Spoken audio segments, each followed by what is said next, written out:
Welcome to GMD mathematics. मैं आपके लिए गेस्ट पेपर लेकर आया हूँ बुक मैथ 113 के लिए। ठीक है। अब ये जो गेस्ट पेपर है ये नॉर्मली पूरी बुक में से सिलेक्ट किया गया है और इस तरह के क्वेश्चंस बहुत इंपॉर्टेंट होते हैं पेपर के हवाले से। अब जैसे ये क्वेश्चन दिया गया है, solve 4x² minus 15x minus 9 is equal to 0 by factorisation. तो जो शुरू वाले क्वेश्चंस हैं वो फैक्टराइजेशन और कंप्लीटिंग स्क्वायर्स वाले चैप्टर में से है, तो उसी तरह के क्वेश्चंस आएंगे। ये फैक्टराइजेशन नॉर्मली आपको आती होगी। सेकंड क्वेश्चन है x² minus 2ax plus a² minus b² is equal to 0। ये सॉल्व करना है बाय कंप्लीटिंग स्क्वायर से। ठीक है, ये सिंपल क्वेश्चंस है। और जो next questions sequence and series वाले चैप्टर में से कुछ क्वेश्चंस उठाए हैं इंपॉर्टेंट वाले, जैसे कि फाइंड AM यानी कि अरिथमेटिक मीन बिटवीन। अब इन दो टर्म्स के दरमियान में जो अरिथमेटिक मीन है वो आपने फाइंड करना है। 2 plus square root 5 and 2 minus square root 5।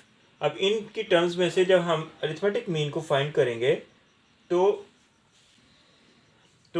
हम अब अरिथमेटिक मीन हमने दो टर्म्स के दरम्यान में, जैसे यहाँ पे है -5/2 एंड 13/2, तो हम सिंपली इसको ऐड कर लेंगे। और क्योंकि ऐड करके फिर टू टर्म्स है उनके दरमियान का हमने निकालना है, तो टू टाइम्स मतलब 2 पे हम डिवाइड कर देंगे। बिल्कुल इसी तरीके से इसको भी ऐसे करेंगे। नेक्स्ट क्वेश्चन में अब ये देखें, सीरीज भी इसमें इन्वॉल्व हो रही है, यानी कि find sum of the series. अब सीरीज ये चल रही है 2 + 5 + 8 अप टू सो ऑन। अब इसी तरीके से ये आगे चलती जा रही है, जैसे कि इसमें और 5 में 2 वैल्यू 3 4 छोड़ के 5, फिर 6 एंड 7 छोड़ के 8, फिर बिल्कुल इसी तरीके से 9 एंड 10 छोड़ के 11 नेक्स्ट टर्म। 15 टर्म्स तक आपने इसको आगे टर्म्स लेके जानी है और उन सब को ऐड करना है और बताना है कि क्या सम आएगा। तो इसके लिए भी सीरीज एंड सीक्वेंस वाले चैप्टर के अंदर फार्मूला दिया गया होता है। इसको हम ए पुट कर देते हैं, एंड तक जाना है तो हमने फाइंड करना है S15, यानी कि हम जो n है वो 15 पुट करेंगे। बिल्कुल इसी तरीके से इसका डिफरेंस निकाल के, यानी कि 5 - 2 निकाल के हम जो डिफरेंस होगा फर्स्ट टर्म का फार्मूले पुट करके इसको सॉल्व करेंगे। इसको भी आपने लाजमी तौर पर प्रैक्टिस कर लेनी है। इन जो भी क्वेश्चंस है ये बहुत इंपॉर्टेंट है, इनको लाजमी आपने प्रैक्टिस करनी है पेपर से पहले ही। नेक्स्ट आता है expand the following by binomial theorem. अब यहाँ पर हमने बायनोमियल थ्योरम को यूज़ करते हुए ये जो टर्म है a + b की होल पावर 6, इसको एक्सपेंड करना है। अब नॉर्मली हम फार्मूला यूज़ करते हैं a + b का होल का स्क्वायर, वो तो नॉर्मली हम एक्सपेंड कर लेते हैं इजीली। लेकिन अगर हायर पावर आ जाए, 6 आ जाए, 7 आ जाए, तो उसको किस तरीके से एक्सपेंड करेंगे, तो उसके लिए बायनोमियल थ्योरम को यूज़ किया जाता है एक्सपेंड करने के लिए। तो बिल्कुल इसी तरीके से यहाँ पर जब हम एक्सपेंड करते हैं तो a की पावर हायर होती है और b की पावर 0 से स्टार्ट होती है, फिर a की पावर कम होती जाती है और b की पावर साथ बढ़ती जाती है। तो इसी तरीके से हम पूरी की पूरी चीज़ को एक्सपेंड करते हैं और एक्सपेंड करने के बाद कुछ अगर कैंसिल आउट होते हैं और सॉल्व होते हैं तो उसको सॉल्व करके जो फाइनल फॉर्म आती है उसको हम द एक्सपेंडेड फॉर्म कह देते हैं इस टर्म की। ठीक है। अब नेक्स्ट क्वेश्चन है फाइंड द मिडिल टर्म। अब इसमें जो मिडिल टर्म है इस इक्वेशन की उसको फाइंड करना है। मिडिल टर्म के लिए हम पहले तो चेक करते हैं कि ये जो पावर दी गई है ये हमारे पास कौन सी है, यानी कि ओड है या इवन है। तो उस लिहाज से हम फार्मूले को अप्लाई करते हैं। अगर इवन दी गई हो तो अलग फार्मूला आता है, ओड दी गई हो तो अलग फार्मूला आता है। तो वो आपने ये सीक्वेंस और सीरीज़ की बुक में आपने रीड किया होगा। फाइनल पेपर के लिए गेस्ट पेपर अगर देख रहे हैं तो आपने बुक में सॉल्व किया होगा। तो इस किस्म का ये जो क्वेश्चन है इसको लाजमी तौर पे प्रैक्टिस कर लेना है। नेक्स्ट क्वेश्चन में रिसॉल्व 2x + 5 / x² + 1। अब इस जो टर्म को हमने रिसॉल्व करना है पार्शियल फ्रैक्शन के अंदर। अब यहाँ पर जो ये टर्म है इसको हमने पार्शियल फ्रैक्शन के अंदर अप्लाई करना है। अब पार्शियल फ्रैक्शन के लिए अब यहाँ पर देखिए x² माइनस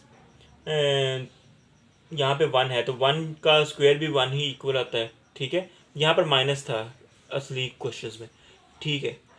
तो अब इसको जब हम एक्सपेंड करते हैं तो नॉर्मली जब पार्शियल फ्रैक्शन के अंदर हम करते हैं तो a एंड b की फॉर्म में अलग अलग कर देते हैं, यानी कि नीचे वाली टर्म को इसको हम इक्वल टू में रख देते हैं सिंपल, और इसको हम a/, ये टर्म यानी कि x -1 फिर प्लस b/x + 1, क्योंकि ये वाली जो टर्म है a - b वाला फार्मूला में देता है ना, जो कि इक्वल आती है a। अब यहाँ पर जब इसको हम लिखेंगे ये वाली टर्म वैसे ही ओवर, अब इसको जब हमने ओपन करेंगे तो यही चीज़ आ जाती है a + 1 a - 1 की फॉर्म में। इसको हम जब पार्शियल फ्रैक्शन में ओपन करते हैं तो a और b की फॉर्म में कर लेते हैं। अब डजेंट मैटर यहाँ पे a + 1 लिख दे, वहाँ पे a - 1 लिख दे, इससे साइन से फ़र्क नहीं पड़ेगा, वैल्यूज़ वही आएंगी, ठीक है। तो इस तरीके से हम पार्शियल फ्रैक्शन के अंदर सॉल्व करते हैं, a और b की वैल्यूज़ को फाइंड करते हैं, फिर उसके बाद इन्हीं क्वेश्चंस के इसी इक्वेशन के अंदर हम पुट कर देते हैं, तो जो फाइनल आंसर आता है वो पार्शियल फ्रैक्शन होता है। बिल्कुल इसी तरीके से नेक्स्ट क्वेश्चन भी वैसे ही है, resolve x + 6 / x - 4 × x - 2 into partial fraction. तो इसको भी इसी तरीके से करना है, इसको a/x - 4 रख देना है, फिर b/x - 2 रख देना है, और a और b की वैल्यूज़ को फाइंड करके जिस तरीके से हम सॉल्व करते हैं उस करके पार्शियल फ्रैक्शन के अंदर कन्वर्ट कर देते हैं। तो इन क्वेश्चंस को आपने लाजमी तौर पर प्रैक्टिस कर लेना है। इसके अलावा कुछ और भी क्वेश्चंस हैं तो वो नोट डाउन कर लेते हैं और वो भी मैं आपको दिखाता हूँ। तो अब हमारे पास ये नेक्स्ट क्वेश्चन है, convert the 1.732 radian two degree minute and second. अब जब हम रेडियन को डिग्री मिनट एंड सेकंड के अंदर कन्वर्ट करते हैं, अब डिग्री के अंदर जब हम कन्वर्ट करते हैं 1.732 को, तो ये होता है कि डिग्री में कन्वर्ट करने के लिए हम 180/π से मल्टीप्लाई कर देते हैं। तो पाई की वैल्यू आपको पता है कि पाई जो है वो 3.14 के इक्वल होता है ऑलमोस्ट, ठीक है।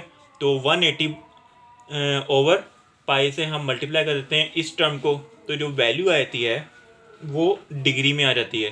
बिल्कुल इसी तरीके से मिनट और सेकंड में कन्वर्ट करने के लिए जो भी वैल्यू पॉइंट में आई होगी, पॉइंट समथिंग आएगा, वो पॉइंट के आगे वाली जो वैल्यू है उसको 60 × 60 कर देंगे, ठीक है। तो जो वैल्यू आ जाएगी वो मिनट्स में आ जाएगी, फिर मिनट्स में भी ऐसे कोई पॉइंट में वैल्यू आएगी, तो जो पॉइंट से इधर वाली वैल्यू उसको × 60 कर देंगे, तो वो हमारे पास सेकंड्स में वैल्यू आ जाएगी। तो बिल्कुल इसी तरीके से ये वाली जो चीज़ होगी ये मिनट की होगी, और ये वाली जो चीज़ होगी बार में जो आएगी, सॉरी, ये वाली जो चीज़ होगी ये डिग्री की होगी, ये मिनट की होगी, और इसको × 60 करने के बाद जो आंसर आएगा वो सेकंड्स का आएगा। फिर उसको बिल्कुल इसी तरीके से डिग्री, मिनट्स एंड सेकंड्स के फॉर्म में लिख देना है, तो ये सॉल्व हो जाएगा। अब यहाँ पे ट्रिग्नोमेट्री के लिए हमने प्रूफ करना है कि cosecant theta plus cot theta is equal to आता है one by cosecant theta minus cot theta के।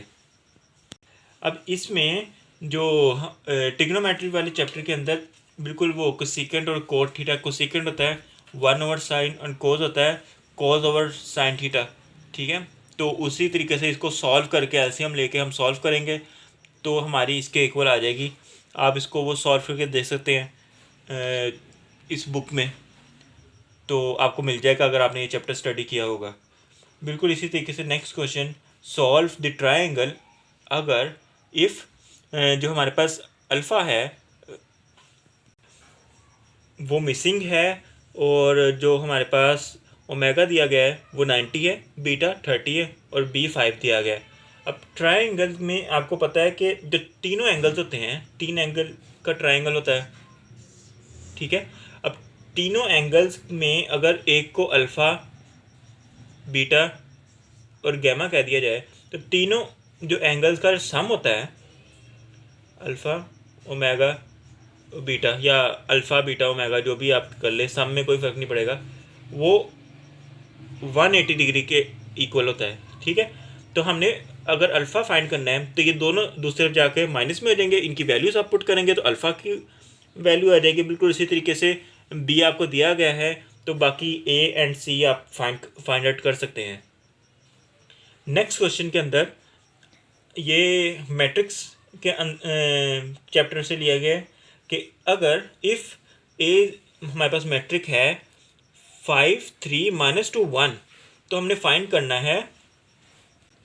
अब यहाँ पर हमने ए का डिटर्मिनेंट फाइंड करना है और ए का एडजेसेंट फाइंड करना है, ठीक है। तो डिटर्मिनेंट में क्या होता है कि हम इसको इसके साथ मल्टीप्लाई हो जाता है, ये इसके साथ मल्टीप्लाई हो जाता है, तो जो भी इसकी टर्म आती है इसको हम इनके मल्टीपल के साथ माइनस कर देते हैं तो आंसर हमारा डिटर्मिनेंट में आ जाता है। बिल्कुल इसी तरीके से एडजेसेंट में जो वैल्यूज़ होती हैं, अब एडजेसेंट के अंदर यहाँ पर जो 5 और 1 जो डायगोनल वैल्यूज़ हैं उनकी वैल्यूज़ है वो चेंज हो जाती है, और जो सेकंड डायगोनल होता है यानी कि -2 और 3 इनके साथ माइनस मल्टीप्लाई हो जाता है, यानी कि यहाँ पे -3 हो जाएगा, यहाँ पे सिंपल 2 क्योंकि माइनस माइनस प्लस हो जाते हैं, यह एडजस्टेंस आ जाता है। तो उम्मीद है इन क्वेश्चन की थोड़ी बहुत समझ आ गई होगी। बाकी मैंने आप इन बुक में इसको देख सकते हैं, इसको प्रैक्टिस कर सकते हैं। आपने इस तरह क्वेश्चंस आपने स्टडी किए हुए होंगे तो ये जो क्वेश्चंस है ये काफ़ी इंपॉर्टेंट आते हैं। और इसके अलावा जो MCQs हैं वो भी आप तमाम चैप्टर्स के लास्ट में जो अक्सर दिए गए होते हैं वो रीड आउट कर सकते हैं, वो बहुत इंपॉर्टेंट होते हैं। MCQs वो देख लीजिए, MCQs भी बहुत इंपॉर्टेंट होते हैं। और जो गेस्ट पेपर में इंपॉर्टेंट क्वेश्चंस हैं वो मैं आपको दे चुका हूँ, आप इसको प्रैक्टिस कर सकते हैं वीडियो से नोट डाउन करके। तो आज के लिए इतना ही था। इस मैथ 113 बुक के जो गेस्ट पेपर थे के क्वेश्चंस थे इसके लिए। Thank you for watching and please subscribe my channel.